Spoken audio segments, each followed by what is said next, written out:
ಕೊಡಗು ಜಿಲ್ಲಾ ಹಾಗೂ ವಿರಾಜಪೇಟೆ ತಾಲೂಕು ಕನ್ನಡ ಸಾಹಿತ್ಯ ಪರಿಷತ್, ಅಮ್ಮತ್ತಿ ಹೋಬಳಿ ಕನ್ನಡ ಸಾಹಿತ್ಯ ಪರಿಷತ್ ಮತ್ತು ಸಿದ್ದಾಪುರ ಪ್ರೌಢಶಾಲೆಯ ಸಂಯುಕ್ತಾಶ್ರಯದಲ್ಲಿ ಮೊನ್ನಂಡ ಕೆ ಚಂಗಪ್ಪ ಚೆರಿಯಮನೆ ದಿವಂಗತ ಕೃಷ್ಣಪ್ಪ ಅವರ ಸ್ಮರಣಾರ್ಥ ದತ್ತಿ ಉಪನ್ಯಾಸ ಕಾರ್ಯಕ್ರಮವು ಸಿದ್ದಾಪುರದ ಪ್ರೌಢಶಾಲೆಯಲ್ಲಿ ನಡೆಯಿತು.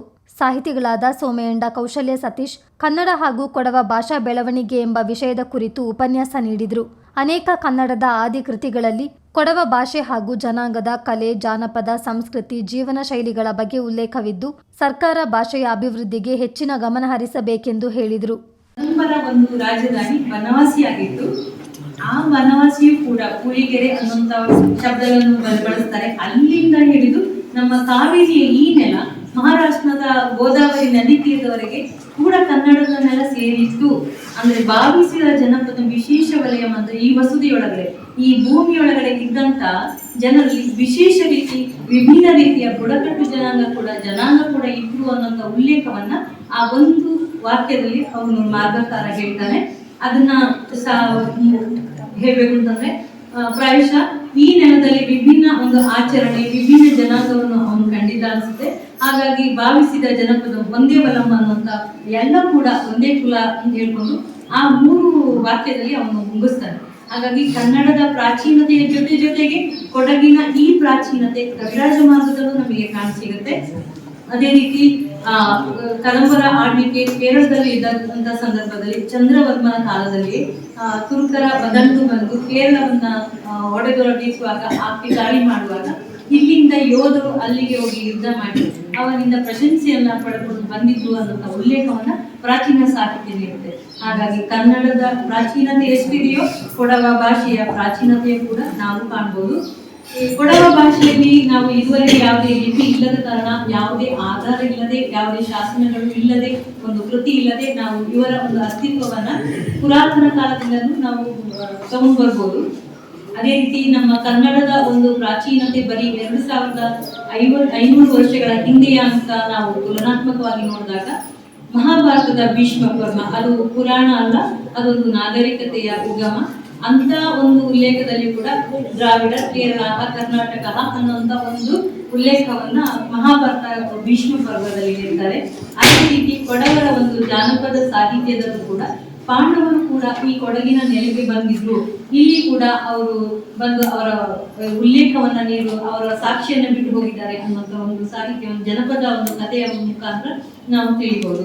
ಹಾಗಾಗಿ ಕನ್ನಡ ಕದಂಬ ವಂಶದ ನಂತರ ನಾವು ಸಾಮಂತರಾಗಿ ಆಳ್ವಿಕೆ ಮಾಡಿದ ಗಂಗಾ ವಂಶದ ಒಂದು ಕಾಲದಲ್ಲಿ ನಮ್ಮ ಕೊಡಗಿನಲ್ಲಿ ಒಂದು ಕೊಡವ ಭಾಷೆ ಇದೆ. ಅಂದ್ರೆ ಒಂದು ಗಾದೆ ಮಾತು, ಯಾರಾದ್ರೂ ಕರೆದ್ರೆ ಬರ್ಲಿಲ್ಲ, ಅವ್ರ ಕೆಲಸಕ್ಕೆ ಸಮಯಕ್ಕೆ ಬರ್ಲಿಲ್ಲ ಅಂತಂದ್ರೆ ಈಗಿಂತ ಕಡಂಗ್ ಪಣಿಂಜಿ ಅಂತ ಕೇಳ್ತಾರೆ. ಅಂದ್ರೆ ಕಡಂಗ್ ಅಂದ್ರೆ ದೊಡ್ಡ ಟ್ರೆಂಡ್ಸ್ ತರ ಒಂದು ಚರಂಡಿ. ಇವತ್ತಿಗೂ ನೀವು ನೋಡ್ಬೋದು ದೊಡ್ಡ ಕಡಂಗುಗಳು 21 ಅಡಿ 8 ಅಡಿ ಆ ತರ ಬೌಂಡ್ರೀಸ್ಗಳು, ಸರಹದ್ದುಗಳು ನಮ್ಮ ಕೊಡಗಿನಾದ್ಯಂತ ಇವೆ. ಅಂತ ಒಂದು ಕೆಲಸವನ್ನ ಮಾಡಿದ್ದು ಇಲ್ಲಿನ ಕೊಡವರು ಸರಹದ್ದಿಗಾಗಿ.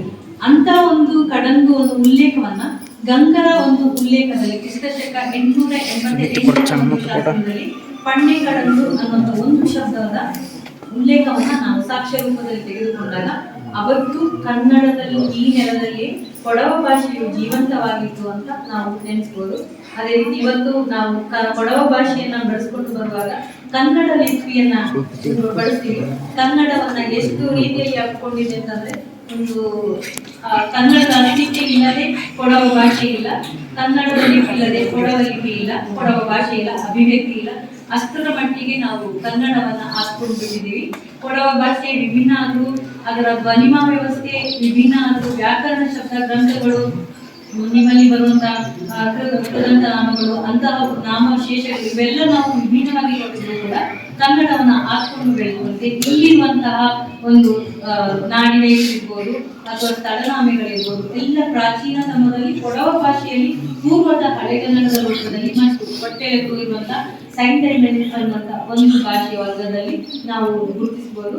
ನಾಡು ವಿಭಜನೆ 12 ಕೊಂಬು 35 ನಾಡುಗಳನ್ನ ಯಾವ ರೀತಿ ವಿಭಜನೆ ಮಾಡಿದ್ರು ಅಂದ್ರೆ ಈ ಗಂಗರ ವಂಶ, ಕದಂಬರ ವಂಶ, ಯಾವುದೇ ರಾಜವಂಶಗಳು ಬಂದ ಕಾಲದಲ್ಲಿ ತಕ್ಕಾಮ ವ್ಯವಸ್ಥೆಯ ವಿಭಿನ್ನ ಒಂದು ಪರಿಕಲ್ಪನೆಯಲ್ಲಿ ಕೊಡವ ಭಾಷೆಗಳು, ಕೊಡವ ಆಡಳಿತ ವ್ಯವಸ್ಥೆ ಮುಂದುವರಿತಾ ಇತ್ತು. ನೀವು ಕ್ರಿಸ್ತಪೂರ್ವ ಶತಮಾನದ ಒಂದು ವ್ಯವಹಾರಿಕ ಒಂದು ಟ್ರೇಡಿಂಗ್ ಅಂದ್ರೆ ನಮ್ಮ ಗ್ರೀಕ್ ದೇಶ, ರೋಮನ್ ದೇಶಗಳಿಗೆ ನಮ್ಮ ಕರ್ನಾಟಕದ ನೆಲ ಮತ್ತು ಕೊಡವ ಒಂದು ನೆಲದಲ್ಲಿ ವ್ಯಾವಹಾರಿಕವಾಗಿ ನಡೀತಾ ಇರುವಂತಹ ಉಲ್ಲೇಖವನ್ನು ಜಾನಪದ ಸಾಹಿತ್ಯದ ಬಗ್ಗೆ ಬಿಸಿ ಪ್ರೌಢಶಾಲೆ ಮುಖ್ಯ ಶಿಕ್ಷಕ HD ಲೋಕೇಶ್ ಉಪನ್ಯಾಸ ನೀಡಿದರು. ಜಾನಪದ ಕಥೆಗಳ ಮೌಲ್ಯಗಳು, ಒಗಟು ಮತ್ತು ಗಾದೆಗಳ ಮಹತ್ವವನ್ನು ತಿಳಿಸಿಕೊಟ್ಟರು. ಜನಪದವು ಕನ್ನಡ ಸಾಹಿತ್ಯದ ಆತ್ಮವಿದ್ದಂತೆ. ಜನಪದ ಕೇವಲ ಪದವಲ್ಲ, ಜಾಣರ ಪದ. ಆಡುಮಾತಿನಲ್ಲಿ ಜಾನಪದವಾಗಿ ಬದಲಾಯಿತೆಂದು ಹೇಳಿದರು. ವಯಸ್ಸಾಗಿದ್ದಾಗ ಗೊತ್ತಿಲ್ಲ, ಅವಾಗೆಲ್ಲ ರಾಜರು ಎಷ್ಟು ಜನ ಬೇಕಾದ್ರೂ ಓದೋಗ್ಬೋದಿತ್ತು. ಅವನು ಅಷ್ಟು ದೊಡ್ಡ ರಾಜ ಆದರೂ ಕೂಡ ಬೇಕಾದಷ್ಟು ರಾಜ್ಯಗಳನ್ನು ಆಕ್ರಮಣ ಮಾಡಿಕೊಂಡು ತುಂಬ ಸುಭಿಕ್ಷವಾಗಿ ತನ್ನ ರಾಜ್ಯವನ್ನು ಆಳ್ತಾ ಇರ್ತಾನೆ. ಆ ಸಂದರ್ಭದಲ್ಲಿ ಯಾವುದೋ ಒಂದು ಯುವತಿಯನ್ನ ಅವನು ಮೆಚ್ಚಿ ಮದುವೆ ಆಗ್ತಾನೆ. ಮೆಚ್ಚಿ ಮದುವೆ ಆದಾಗ ಅವನು ವಯಸ್ಸಾಗಿರುತ್ತೆ. ಜೊತೆಗೆ ಆ ಒಂದು ಕನ್ಯೆಯನ್ನ, ಆ ಕನ್ಯೆಗೆ ಅಷ್ಟು ಒಂದು ಸಂತೋಷವನ್ನ, ಅವಳಿಗೆ ಬೇಕಾಗಿರ್ತಕ್ಕಂಥ ಎಲ್ಲ ರೀತಿಯ ಸವಲತ್ತುಗಳನ್ನು ಮಾಡ್ಕೊಳ್ಳೋದ್ರಲ್ಲಿ ಅವನು ವಿಫಲ ಆಗ್ತಾನೆ. ಆಗ ಆಕೆ ಏನ್ ಮಾಡ್ತಾಳೆ, ಬೇರೆಯನ್ನ ಮೋಹಿಸ್ತಾಳೆ. ಜನಪದ ಸಾಹಿತ್ಯದಲ್ಲಿ ಇದ್ದಂತ ಒಂದು ಕಥೆ ಇದು. ಮೋಹಿಸ್ತಾಳೆ. ಅವನು ಮೋಹಿಸ್ತಾನಲ್ಲ, ಆ ಹುಡುಗ ಬಂದು ಇವನು ಆವಾಗ ಭೇಟಿ ಮಾಡ್ತಾ ಇರ್ತಾನೆ.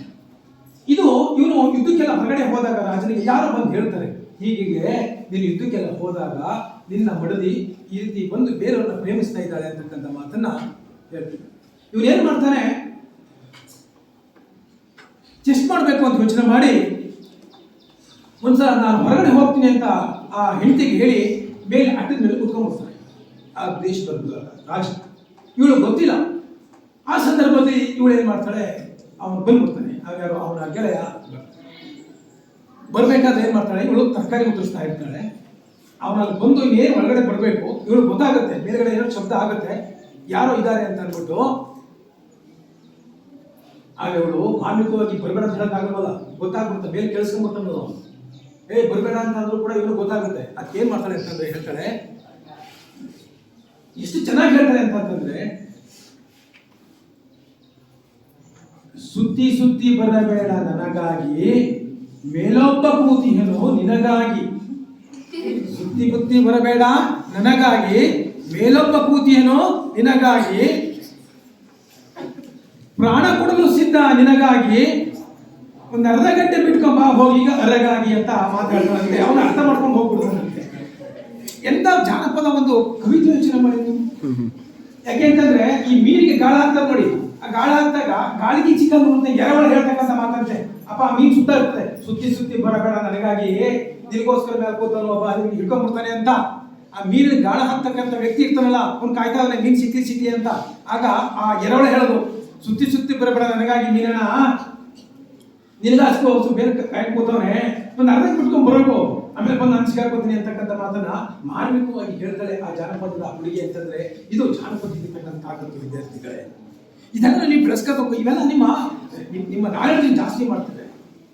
ಈ ಒಗಟುಗಳೆಲ್ಲ ಇದೆಯಲ್ಲ, ಈ ಒಗಟು ಕೂಡ ಆ ಜಾನಪದದಲ್ಲಿ ವಿಶೇಷವಾಗಿರ್ತಕ್ಕಂಥ ಶಕ್ತಿ ಇದೆ. ಗಾದೆಗಳಾಗಿರ್ಬೋದು, ಒಗಟಾಗಿರ್ಬೋದು, ಒಗಟು ಎಂತ ನಿಮ್ಮ ನಾಲೆಡ್ಜ್. ಕನ್ನಡ ಸಾಹಿತ್ಯ ಪರಿಷತ್ ಅಮ್ಮತ್ತಿ ಹೋಬಳಿ ಅಧ್ಯಕ್ಷ TH ಮಂಜುನಾಥ ಅಧ್ಯಕ್ಷತೆಯಲ್ಲಿ ನಡೆದ ಕಾರ್ಯಕ್ರಮವನ್ನು ಪ್ರೌಢಶಾಲೆಯ ಕಾರ್ಯದರ್ಶಿ PC ಅಚ್ಚಯ್ಯ ಉದ್ಘಾಟಿಸಿದರು. ವಿರಾಜಪೇಟೆ ಕಸಪ ಅಧ್ಯಕ್ಷ D ರಾಜೇಶ್ ಪದ್ಮನಾಭ್ ಪ್ರಾಸ್ತಾವಿಕವಾಗಿ ಮಾತನಾಡಿದರು. ಸಿದ್ದಾಪುರ ಪ್ರೌಢಶಾಲೆಯ ಮುಖ್ಯ ಶಿಕ್ಷಕ D ಬಾಬು ನಾಯಕ್, ಗುಹ್ಯ ಅಗಸ್ತೇಶ್ವರ ಪ್ರಾಥಮಿಕ ಕೃಷಿ ಪತ್ತಿನ ಸಹಕಾರ ಸಂಘದ ನಿರ್ದೇಶಕ SP ಪ್ರತೀಶ್, ಗೌರವ ಕೋಶಾಧಿಕಾರಿ ಶಬರಿ ಶೆಟ್ಟಿ, ಕಲಾವಿದ ಬಾವ ಮಾಲ್ದಾರೆ ಸೇರಿದಂತೆ ಮತ್ತಿತರರು ಉಪಸ್ಥಿತರಿದ್ದರು. ಚಿತ್ತಾರ ನ್ಯೂಸ್, ಸಿದ್ದಾಪುರ.